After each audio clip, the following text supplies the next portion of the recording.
Given May 27, 2005, from the series Gnosis in the Culture Wars, a BC Recordings copyrighted presentation by Stephen Heller entitled Spiritual Freedom Against Old Testament Law. Now, this evening we are to conclude that series with the, at least to me, very important topic of spiritual freedom as against Old Testament law. For the very reason that I think that this is the crucial issue, at least from our point of view, of all the predicaments and conundrums of what some are pleased to call the culture wars in our midst at the present time. So we might ask ourselves the question, to open up the subject: why is it that of the traditions of spirituality that we know of, only Gnosticism seems to be opposed to what might be called religious legalism or reliance on religious law? As far as I know, Gnosticism is the only tradition that could really, honestly, without reservation, be called libertarian, inasmuch as it regards commandments and rules simply as irrelevant to its purposes. It is not that the Gnostic tradition is, as we will see, necessarily and in all instances opposed to various religious laws, but that it regards them irrelevant to its main purposes. And the question we may ask, how can this be? The reasons, as always, are no doubt multiple. I'm a great believer in multiple causation, and I wish more people were, because that's a good defense against fanaticism, you know. So no doubt the reasons for this are also multiple, and I may even miss one or two in my analysis, but here are some of the reasons. First of all, Gnosticism holds that in its inmost essence the human being is divine. It is not a mere creature that is a created, a fabricated being, a product of the actions of a god, but it is an emanated particle of divinity. But, say the Gnostics, and I rather think correctly, there is a problem. The divine spark that came forth from the great transcendental flame is confined, even imprisoned, in earthly manifestation. One of the great Gnostic teachers, Basilides, reportedly referred to this manifest world, and words came down to us in Latin, as haec cellula creatoris, which means this prison cell of the Creator. Namely, that we've been locked into a prison cell. Imprisoned in a material body, imprisoned in a mind, or as it is now often called, psyche, that is turbulent and unruly, and I dare say in many instances stupid. Stupid, just plain stupid. Imprisoned by societies led by governments that are oppressive and exploitative, imprisoned by a natural order that contains sickness and death, and thus is anxiety-producing and depressing. So such are the conditions of the spiritual spark that is the essence of the human being. So what is needed by this spiritual spark? The obvious answer is that freedom is what is needed. Whenever someone is under conditions of limitation, whenever somebody is locked up, whenever somebody is oppressed and repressed, what they need is freedom. And then we may ask, what kind of freedom? Well, I would say the freedom to be itself. You may think that's a little bit of a paradoxical statement. But when you reflect over it, and not just this moment here, but maybe later on, when you're at home, maybe when you are in bed before going to sleep, or any other condition, you know, do I really have the freedom to be myself? And by that myself, maybe you should spell it with a large S, as C.G. Jung did. And I think that the rather depressing and yet accurate answer will be no. So that is really the great issue. And it should also be obvious that this freedom would not come about by the following of rules and laws. Why? Because such rules and laws are at least to a considerable extent responsible for the lack of the freedom of the spirit in the first place. How could you expect to free yourself by way of the very things that imprison you? It doesn't sound very reasonable at all. So the concern of the Gnostic is with spiritual freedom first and last. That's the first point, I think, that we need to consider. In answer to this question, why is it that the Gnostic tradition is, as far as I am able to tell, really the only one that has addressed this problem in this particular manner? The second point is that pretty much all other traditions other than the Gnostics, or other than the Gnostic tradition, hold that obeying some sort of religious law is necessary for salvation or liberation, that the obeying of certain rules and laws is a prerequisite. Now, this position of so many religious and spiritual traditions is probably more understandable in the case of the monotheistic religions, such as Judaism, Christianity, Islam and Zoroastrianism.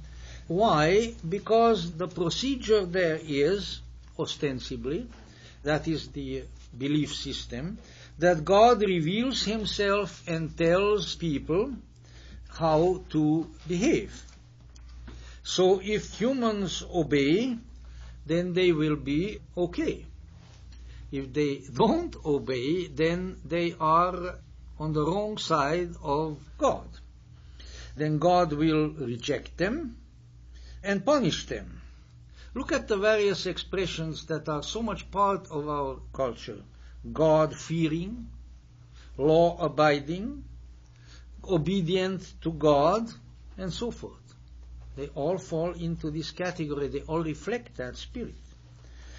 Now, other traditions, such as Kabbalistic Judaism, not mainstream Judaism, Kabbalistic Judaism, Hinduism, and Buddhism, they share with Gnosticism the conviction that the core of the human is at least deific, if not outright divine.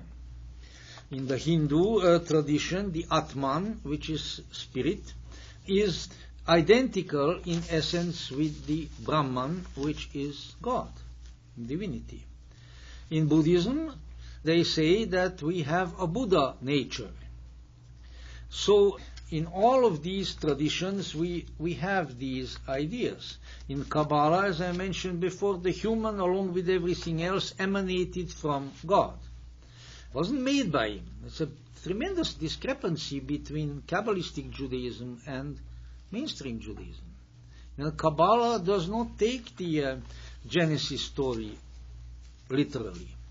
And on the other hand, let's say, while Hindus, Kabbalistic Jews, Buddhists share with the Gnostics the conviction that the essence of the human is really of the nature of the ultimate being, the ultimate reality, still,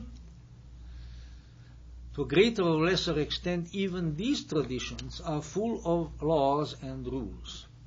In India, we have the laws of Manu, which established the caste system, all sorts of innumerable rules for society, from diet through what occupation you can follow, and all this sort of thing. And these prevailed for thousands of years.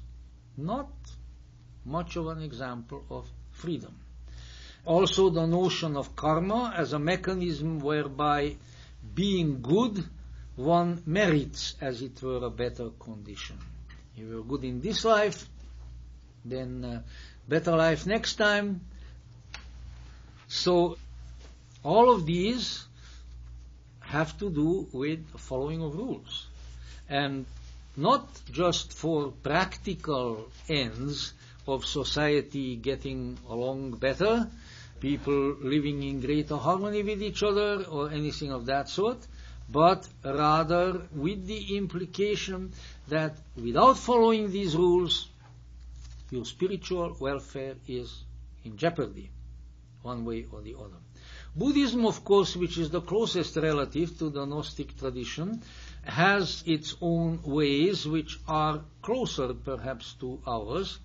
As far as I'm able to determine, particularly in Mahayana Buddhism, rules and laws are sort of temporary conveniences in spiritual development, which can be very useful for, as Edward Conze, the late great scholar, has called them, the foolish worldling, but they are no longer valid for the more advanced. So, obviously, the rules are not as rigidly fixed, but they are a temporary convenience for certain people who need them, as long as they need them and not thereafter. Now then, so we might say that with the possible exception of some forms of Buddhism, Gnosticism is the only truly libertarian tradition we know of. At least, other than perhaps sort of relatively small sectarian developments that attach themselves to some of the major traditions, as perhaps some of the tantras in connection with Hinduism and so forth, things that have been called sometimes transgressive spirituality, because it transgresses against the usually accepted rules and laws. Now, the third point that I would like to raise in this regard is that the Gnostic has always held that if you want to come close to the divine source from which you have originated, and perhaps even unite with it, you simply cannot do so by following the do's or don'ts, or for that matter, by believing in anything. Belief does not justify, and what in Christian circles was called works does not justify. So it's a big departure here from what is ascribed to St. Paul and to Luther and everyone else, because the Christian denominations, as you know, have been sort of going back and forth. What is it that really does the trick? Is it doing good, whereby they also mean not doing other things that are supposed to be bad, or is it the right kind of belief called faith? St. Paul says at one point, only faith saves, but save without works is dead. So Martin Luther zeroed in on that and sort of exalted the notion that only faith saves. But that faith, which is of course a controversial term, but that faith is generally and most frequently interpreted as belief. So the Gnostic says no. Doesn't make all that much difference what you believe. Doesn't make all that much difference what you do. When it comes to your liberation or salvation, or your getting back to the divine. And that is what needs to be kept in mind. You can only accomplish this truly essential task by an elevated process or experience of consciousness. This process or experience is gnosis, which is a very special kind of knowing. So I will probably reiterate this more than once, but what I would like to impress upon everyone, maybe even including myself, at this point is that we need to keep in mind that what this means is that the following of rules, or for that matter the holding of beliefs, is irrelevant to the task of coming back to the ultimate reality, to the divine. It doesn't mean that these things are irrelevant to all other purposes. It doesn't mean that certain laws may not be helpful in society to get along, that people wouldn't be better off if they don't kill each other than if they do kill each other, on and on and on. So the objective, the purpose is the important issue here.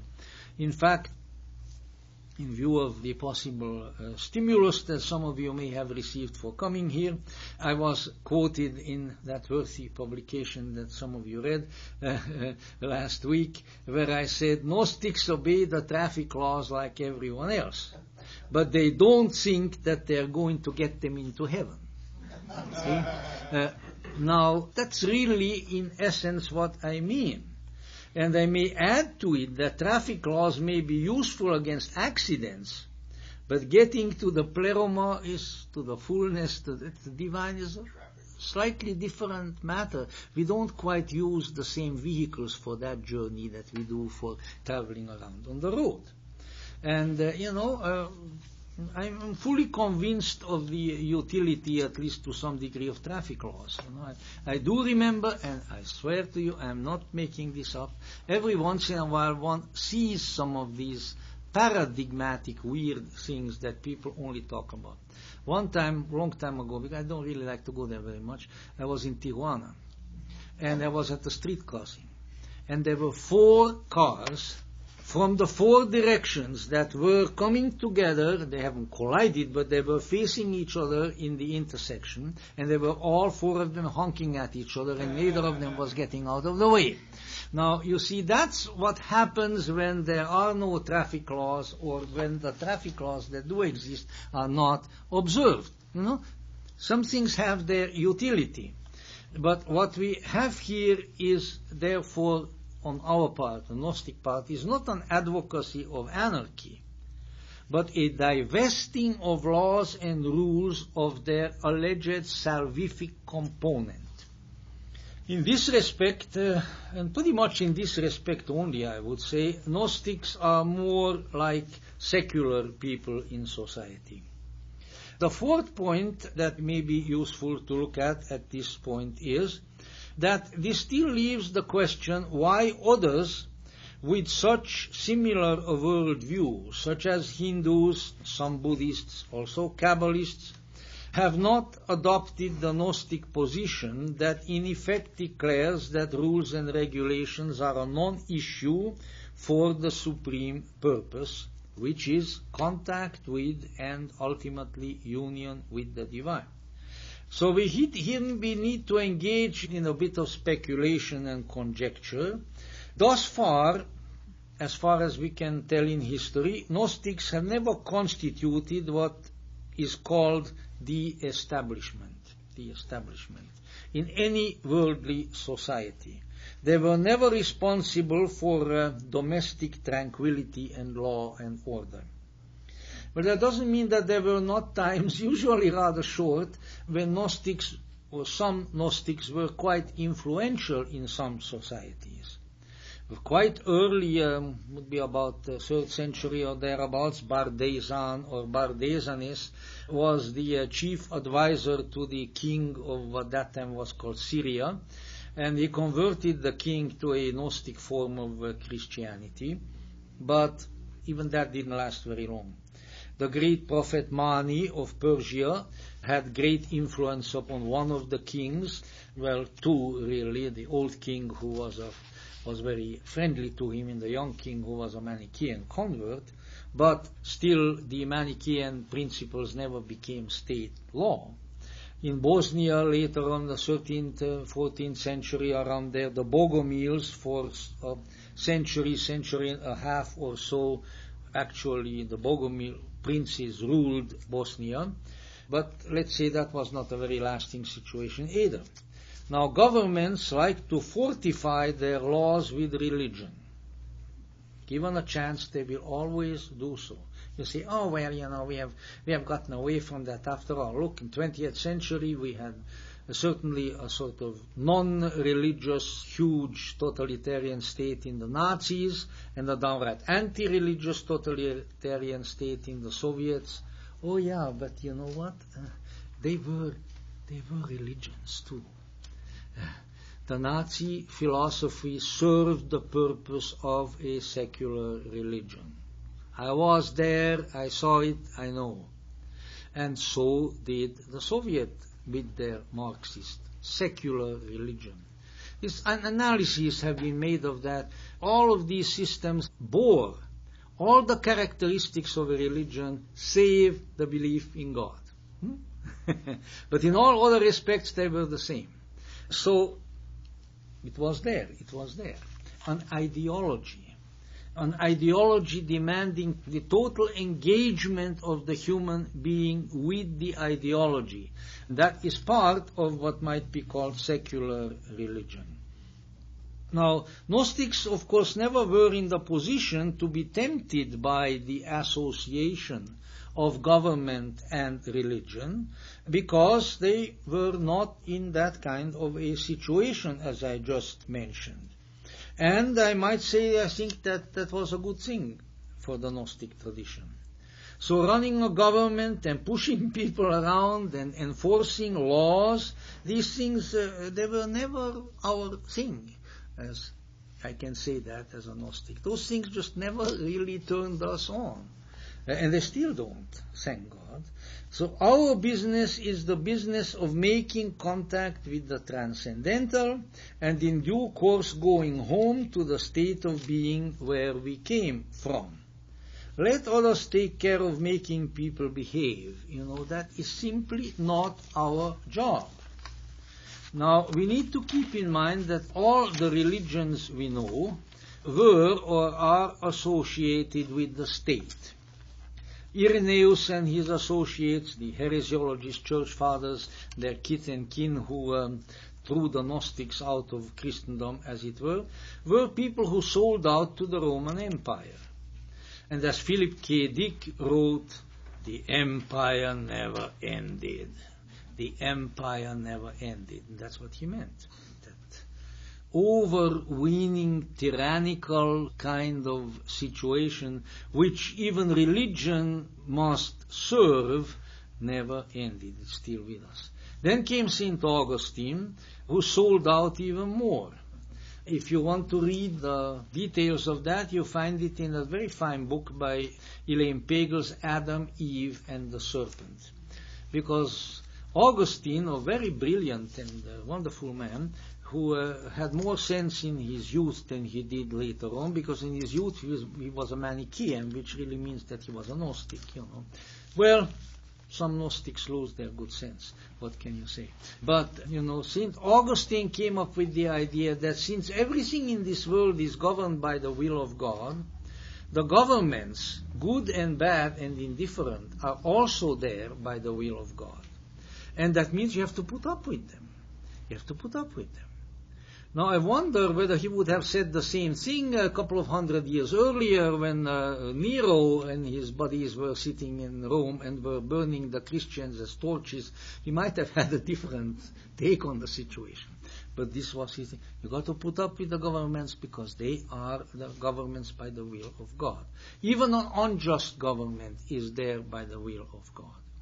Now you see, this is the kind of weird ideology that can arise from the theological notion that everything in this world is micromanaged by Big Daddy up there, I don't mean Burl Ives now in the movie, but Big Daddy. Because when Big Daddy micromanages everything, then he is also responsible for all the bad stuff now, isn't he?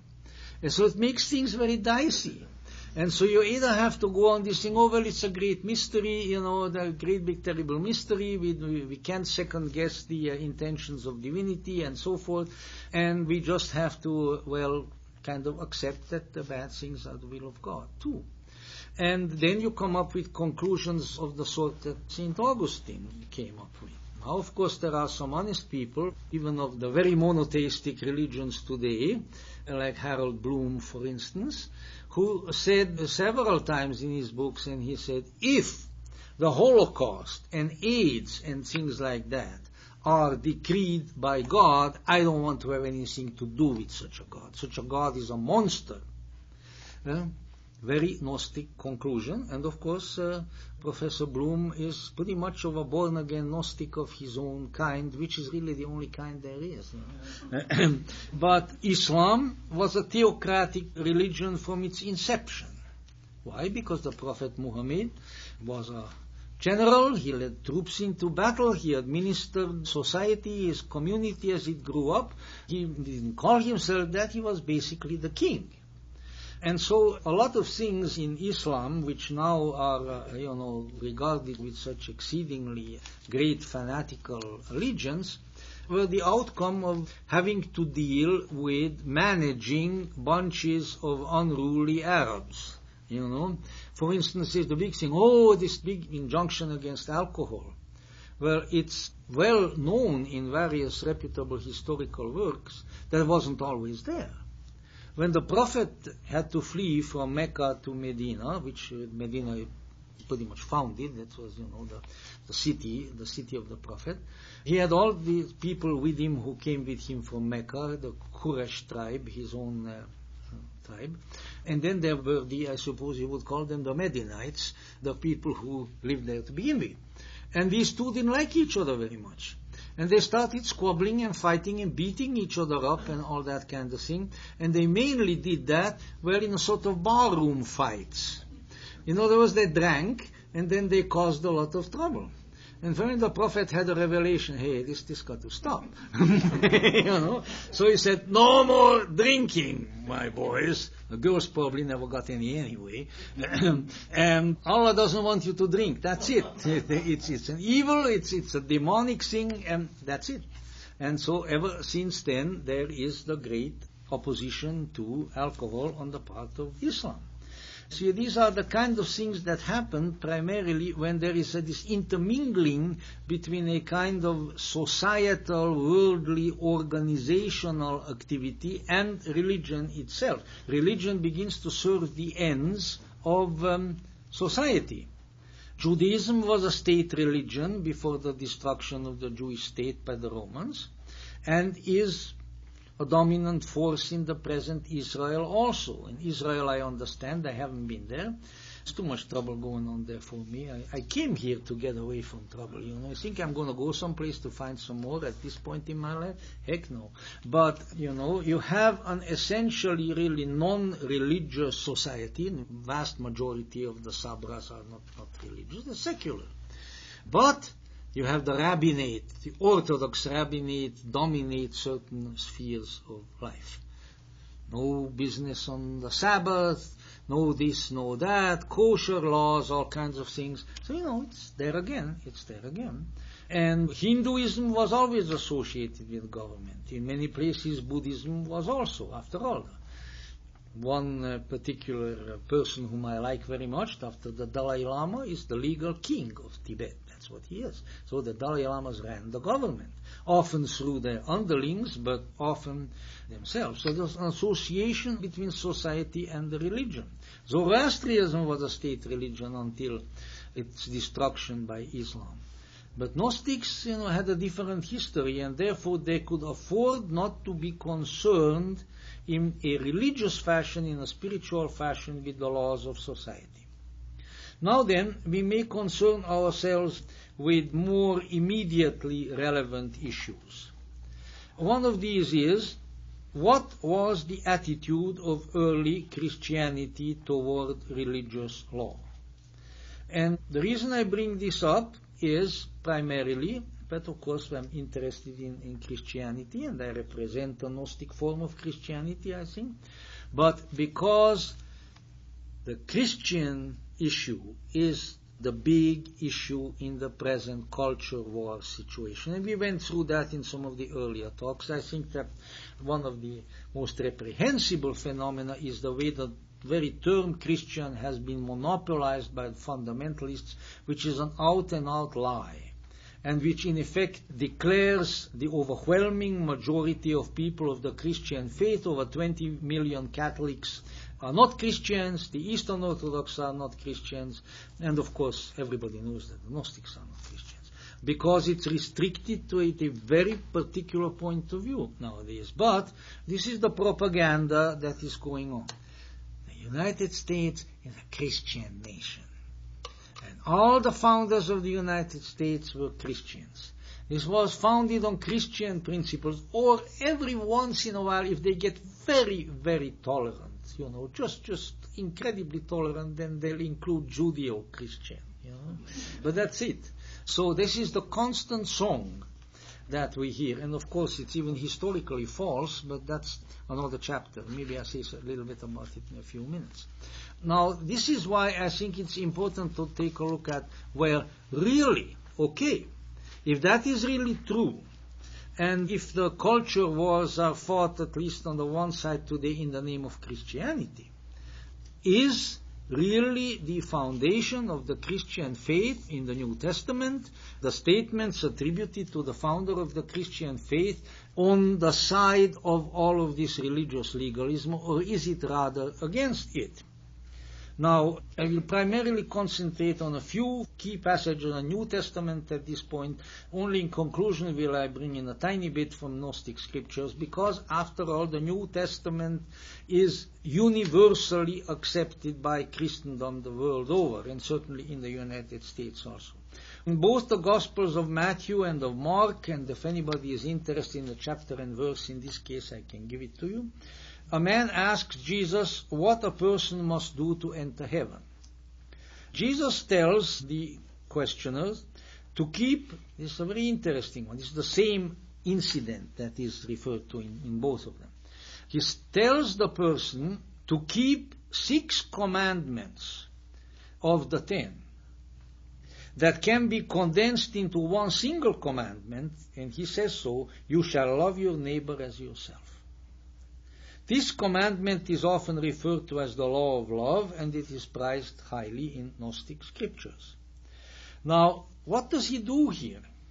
What he does is, in these passages, he edits the commandments found in the Decalogue.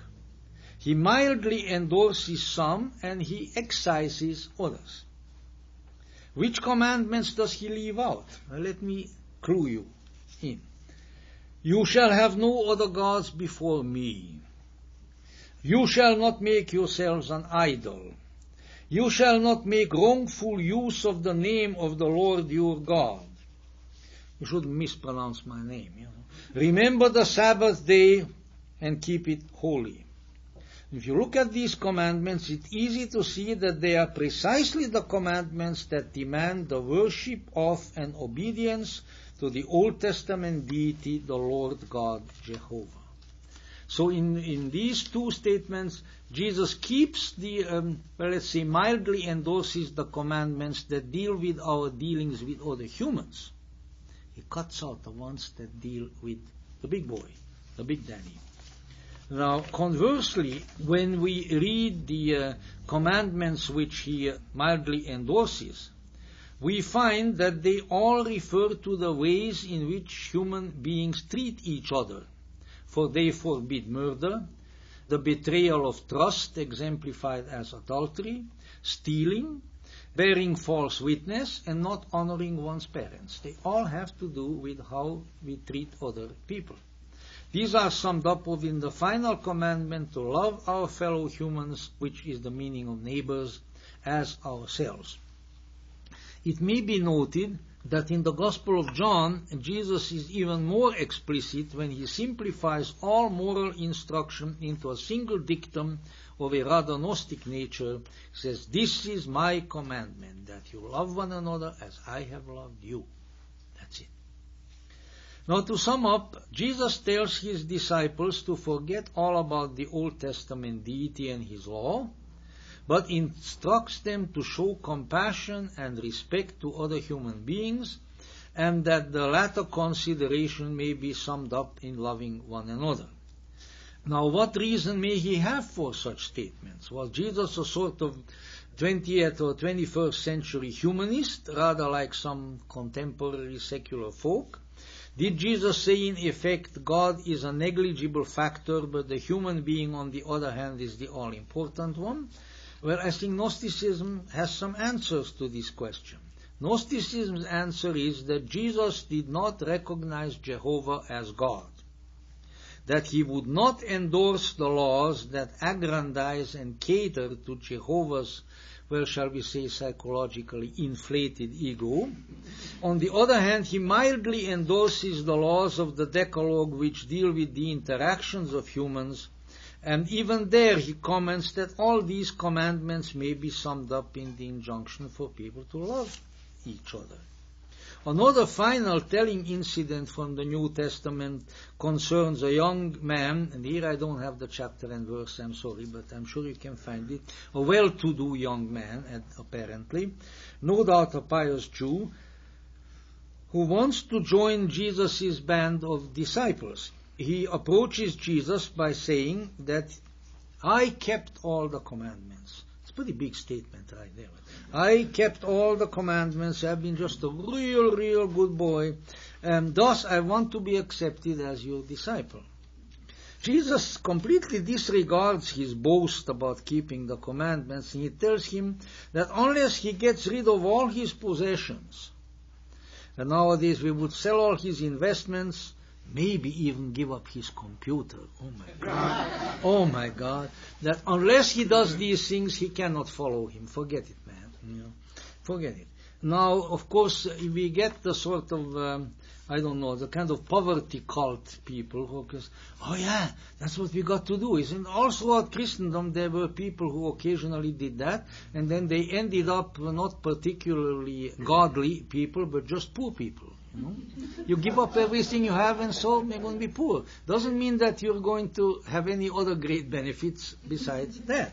So I really don't think that that's what behind all of this all. But rather, this was there to indicate that the man was attached to his possessions. And you have this in the Bhagavad Gita with Sri Krishna telling Arjuna about karma yoga, how to do what one has to do, but to be totally not attached to anything, not to the results of your actions even, and so forth. So it's not such an unusual notion. What is important for our purposes is that Jesus does not regard the man's scrupulous observing of the commandments as a qualification at all. Almost as if he were saying, yeah, you observed all the commandments, so what? You think I care? You think you're going to buy your way into my circle of disciples by saying that you followed the commandments? Nothing doing, nothing of that sort. To continue with the subject of the attitude toward the law of the founder of the Christian religion, here are a couple of quotations from a Gnostic scripture now, from the Gospel of Mary Magdalene, which is in the Berlin or Akhmin Codex. It needs to be kept in mind that these are only representative samplings of the Gnostic scriptures, which contain numerous cognate statements attributed to Jesus. More importantly, the Gnostic scriptures repeatedly announce that Jesus has abrogated, at least greatly modified, the laws of the Old Testament, and that he enjoined upon his disciples not to follow in Moses' footsteps, devising rules and laws for their fellows.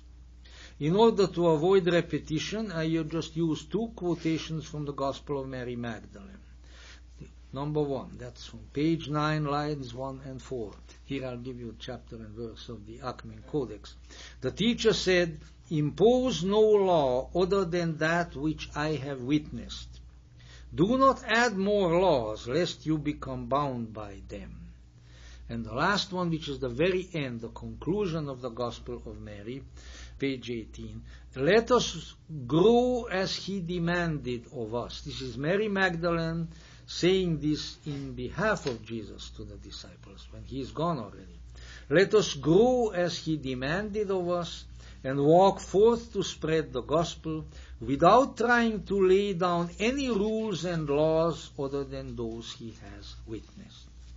And there is a scripture that I gave some talks about sometime, maybe a couple of years ago or so, and that is now available in a complete book form, something that allegedly was found in China. It's not completely substantiated yet, but it's very good material. It's published under the title of The Secret Sayings of Yesu, and there you find even more clear statements that Jesus tells the disciples, just Forget about making laws. Forget about making rules. You're bound by them. You're going to be enslaved by them. That's not what I'm all about. God willing, sometimes later, maybe toward the end of this year, I'll do a series of talks on those sayings, because we now have a much more complete version and we have the books available. So these sorts of statements are there. So much about New Testament or Gnostic statements attributed to Jesus.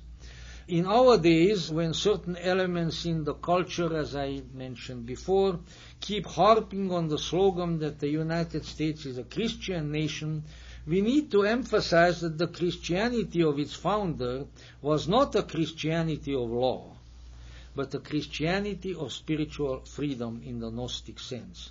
Law was not a great concern, apparently, either of Jesus the Christ or his early followers. Whatever was their concern, it was not the law of Moses or anything similar. Gnostics hold that their concern was, well, gnosis. What else? Now, unlike mainstream Christians and Jews, Gnostics have recognized that the alleged Lord God, who entrusts the Ten Commandments to Moses, is, how should we put it, a morally and spiritually flawed being, and thus in fact a false God.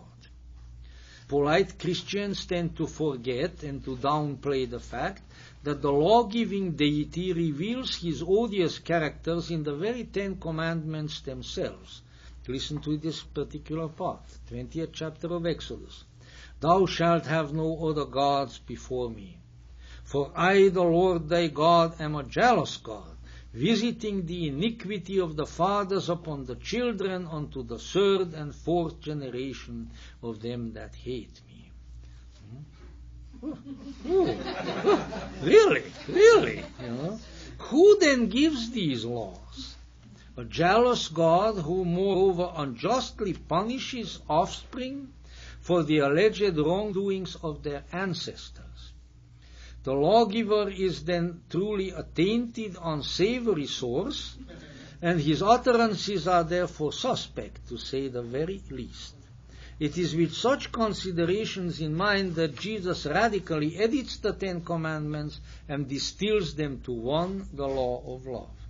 The same and similar considerations have impelled the Gnostics to discover that the God of the Old Testament is not the true and real God, but a usurper and a pretender of reprehensible character. Now, I'll wait for the lightning to strike me down, and then that'll be it.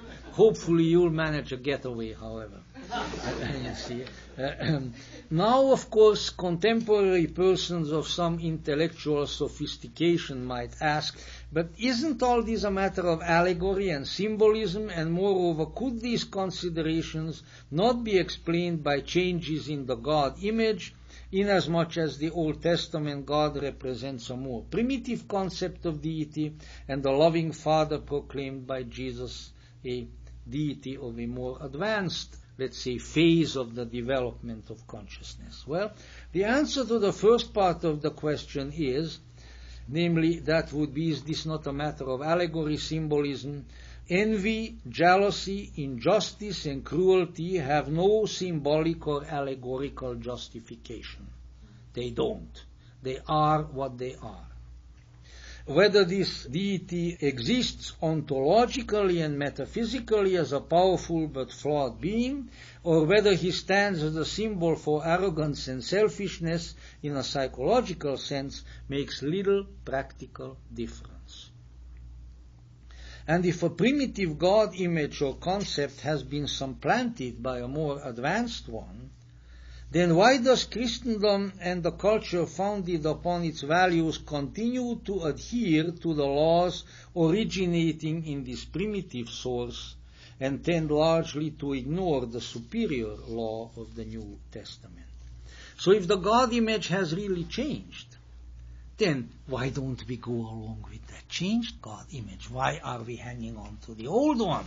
You see, well, the answer was probably uttered by Thévier when he was fiddling on the roof, or was it really somebody else who was fiddling on the roof for his benefit? I don't know. He said, tradition, tradition. Well, yeah, tradition, but I know of only one party who assiduously tried to implore the Christian communities right back in the 2nd century into the 1st century, please get rid of the God of the Old Testament. Get rid of the Old Testament. Keep maybe some of the nice parts. The wisdom literature, wisdom of Solomon, Proverbs, Ecclesiastes, Ecclesiasticus, Song of Songs. Get rid of the rest of it. Marcion, the Gnostic. But did they listen to him? No.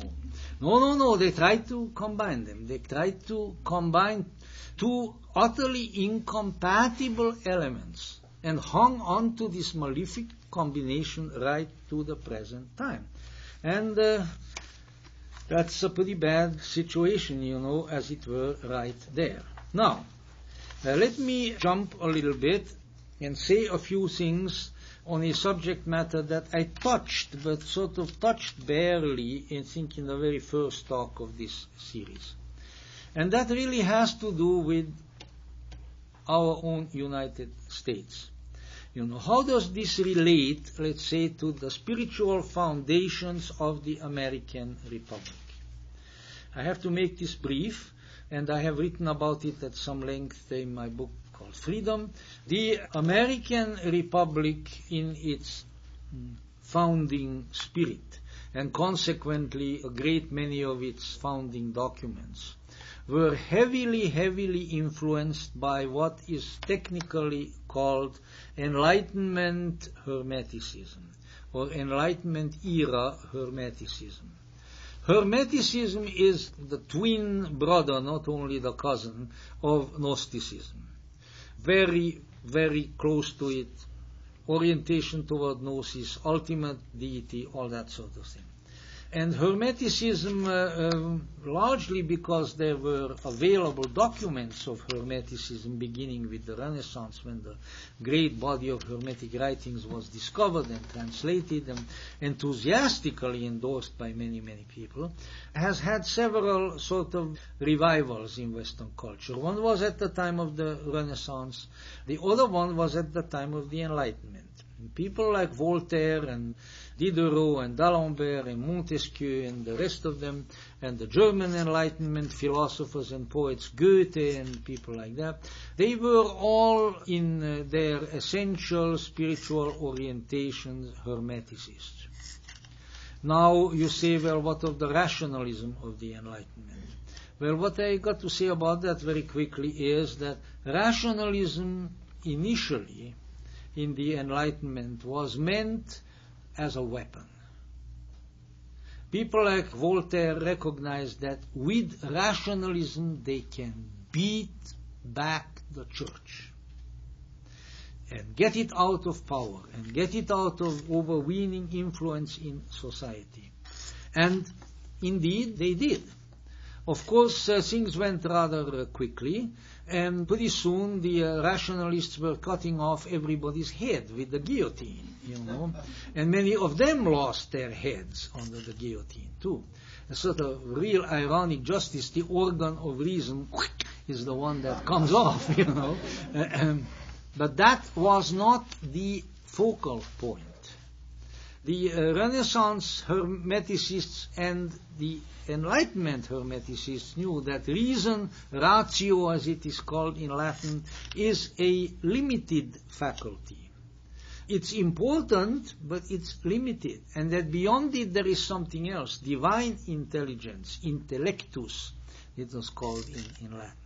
And they were striving for that, Now, while the Enlightenment, the result of the Enlightenment philosophy in Europe was the French Revolution, which became, a reign of terror and all that sort of thing, pretty bad situation.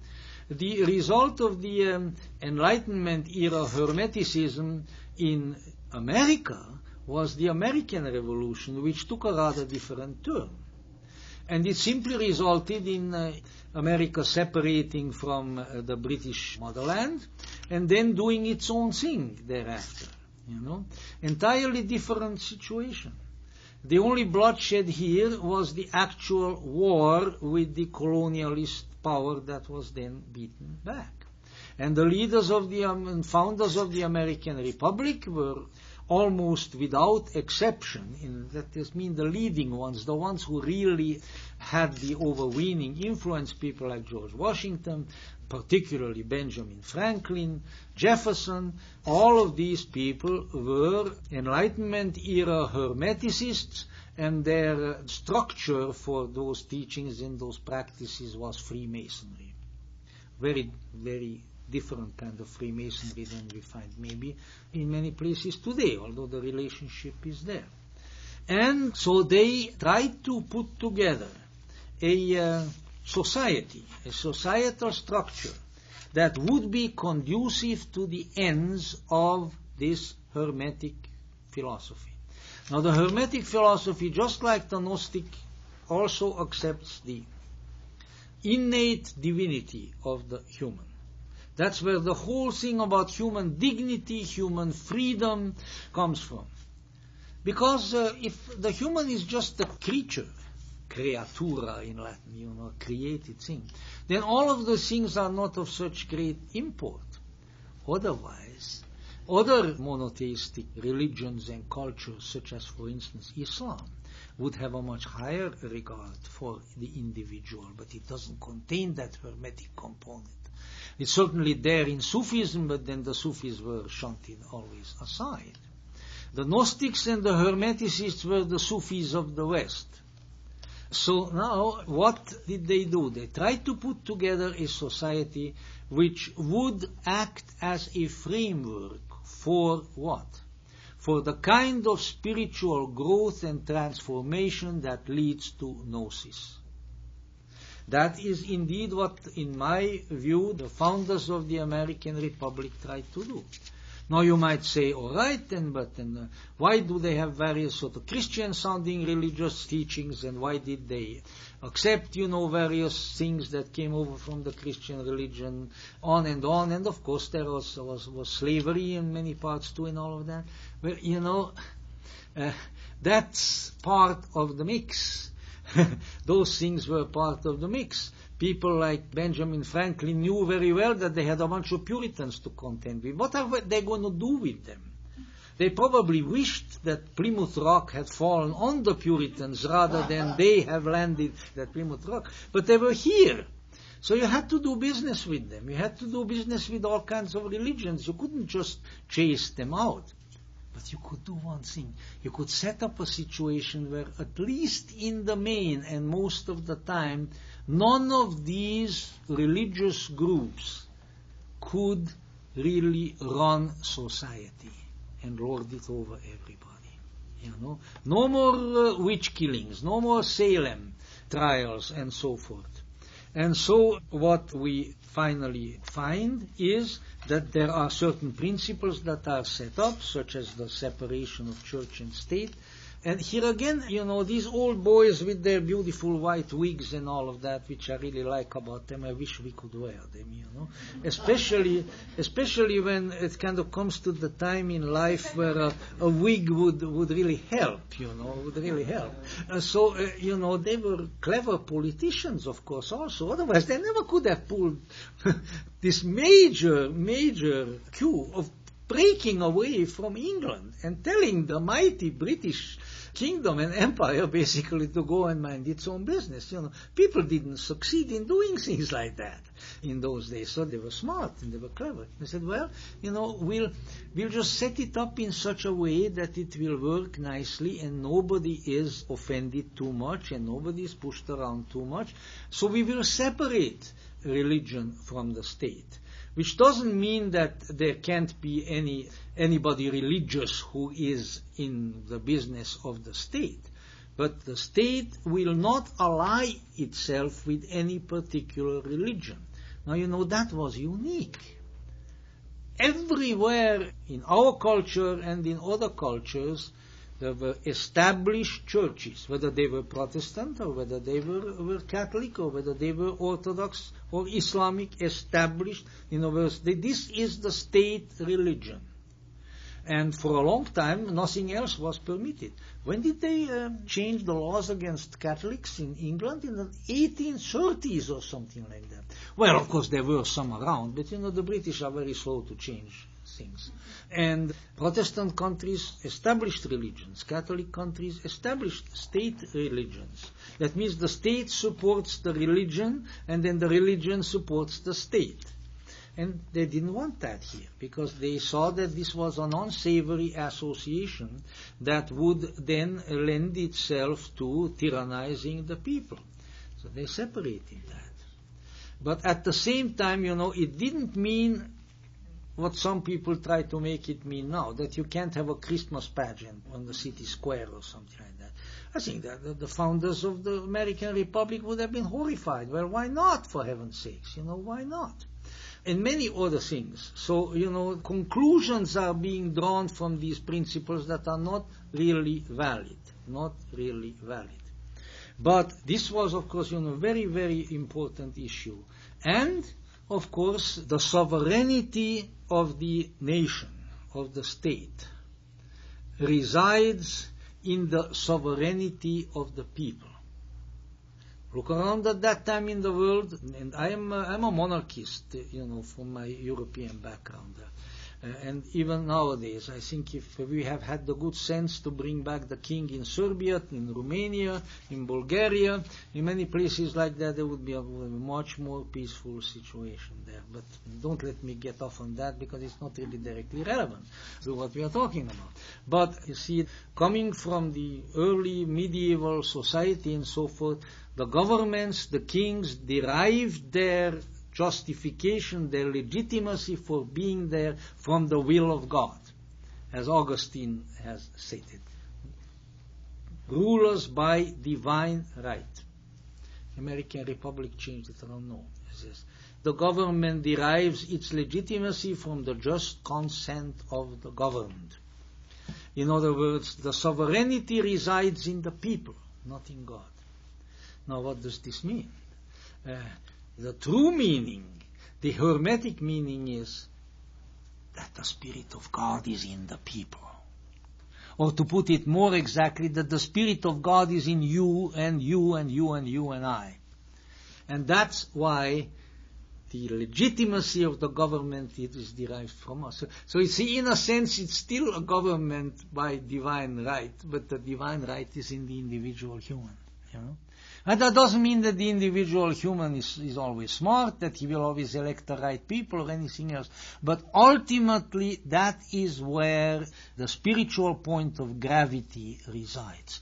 Incredible change in the philosophy of government. And others could be, added to that. But at the same time, the founders had various elements to pacify, including Puritans and various others.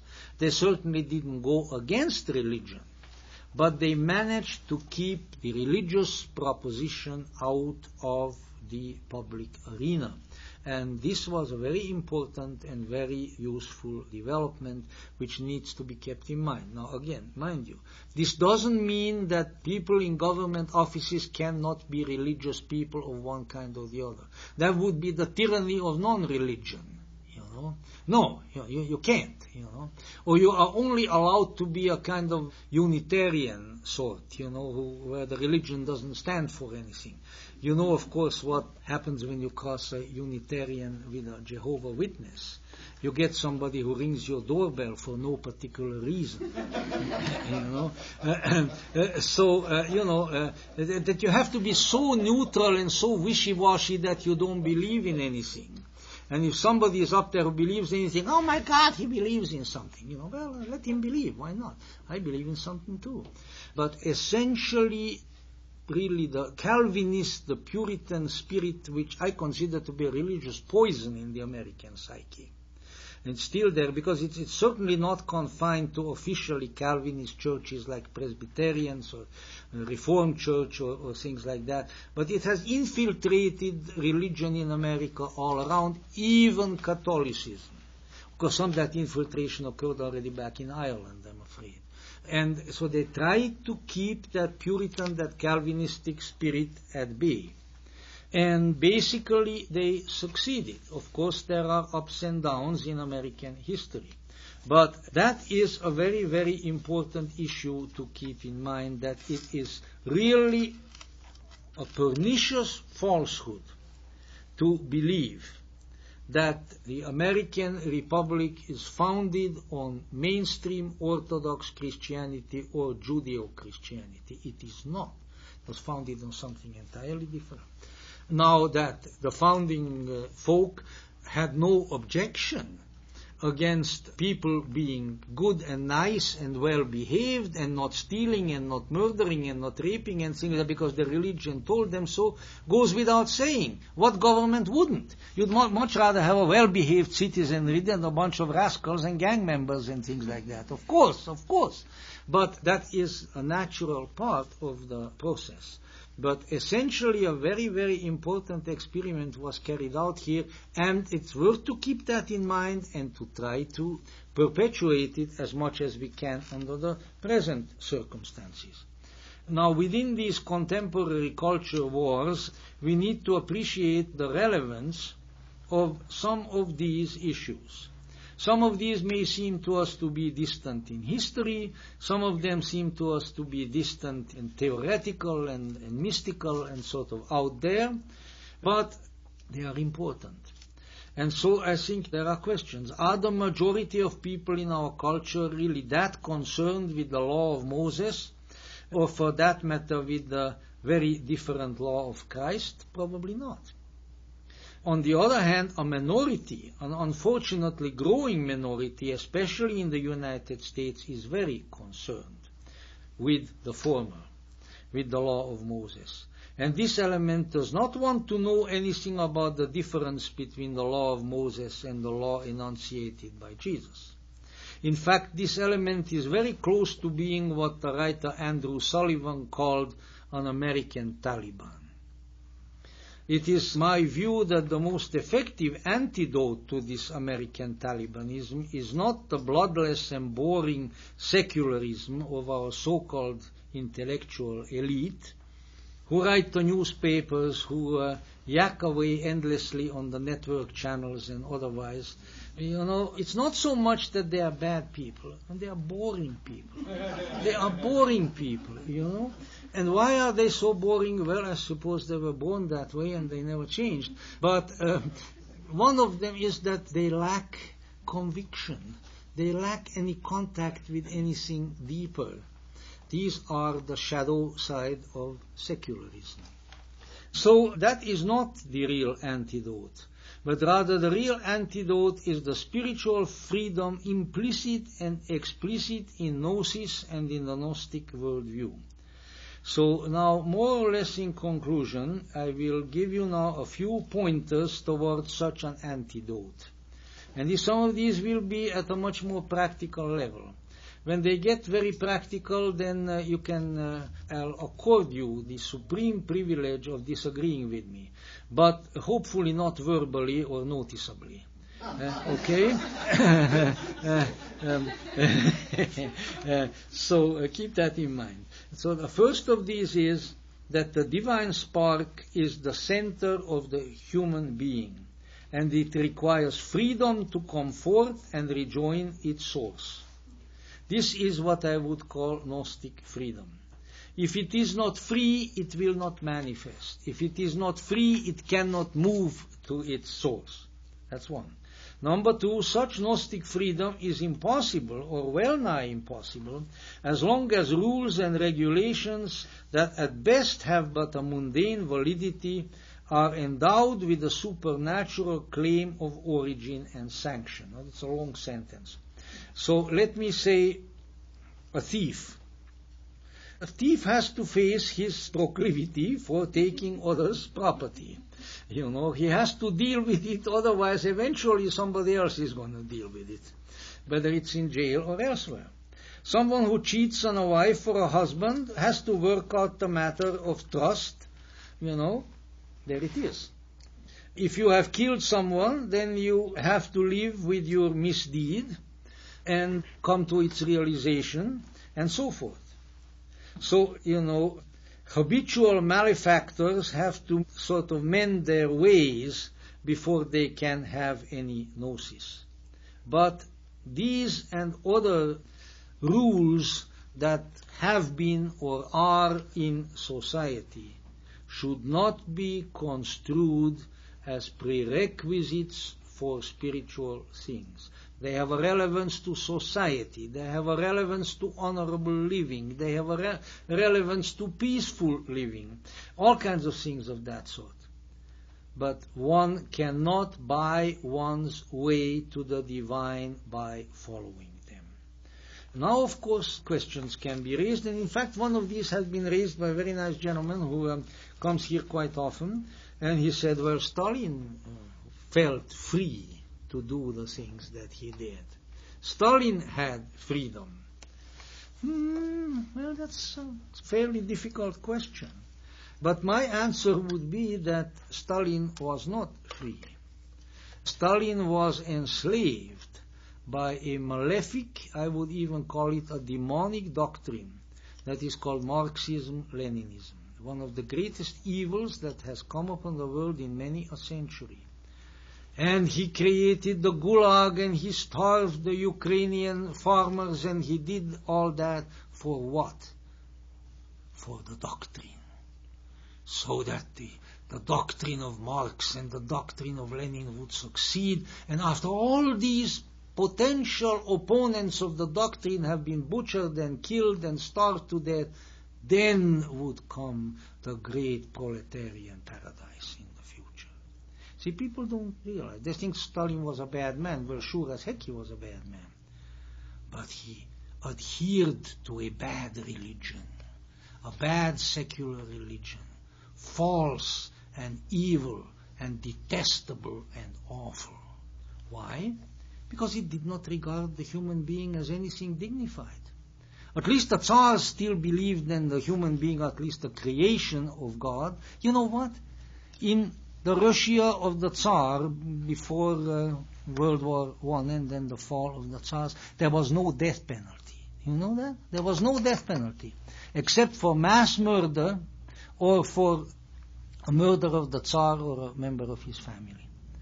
So see how much in advance, at least in that regard, old Russia was of even our society right now, here, you know.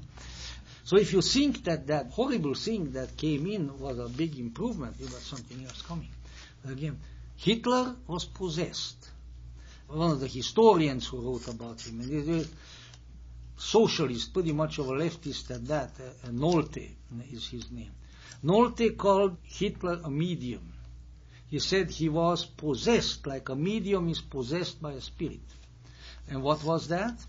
You know, Hitler created his own religion. Stalin did not create Marxism; he inherited it, but Hitler created it. You know, he was creative in a crazy, malefic sort of way. But he was a captive of a world of ideas, of paranoid obsessions that he created. He wasn't free. He wasn't free. He certainly was not free in a spiritual sense. So all freedom is spiritually based, and as such is indivisible. What does this mean?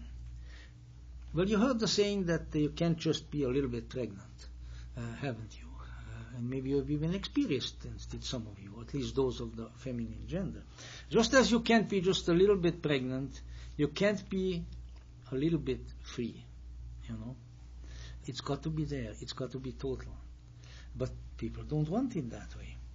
People maybe want to be sexually free, which is understandable. But at the same time, they don't want people to be free in culinary or tobacconistic regards. No. People ought not to be allowed to do those things. They ought to be allowed to go to bed with whomever they please. Well, hopefully pleases the other party too. You know, but they shouldn't smoke. Oh, no. Why? Oh, it's bad for their health. Well, you know. Or for that matter, you know, war on drugs and all that sort of thing. Same thing. You can be free in one respect, but not in another. You can be free politically. Oh yeah, you should be free to vote. In fact, it's for my party. You should be free to vote several times. I mean, why not? They've done it in Chicago for centuries, perhaps. And so on. You ought to be. But at the same time, you got to be politically correct. See, you can't say this and you can't say that and you can't write this and you can't write that. Again, what is it? Moses, Jehovah. There it is. In a new form.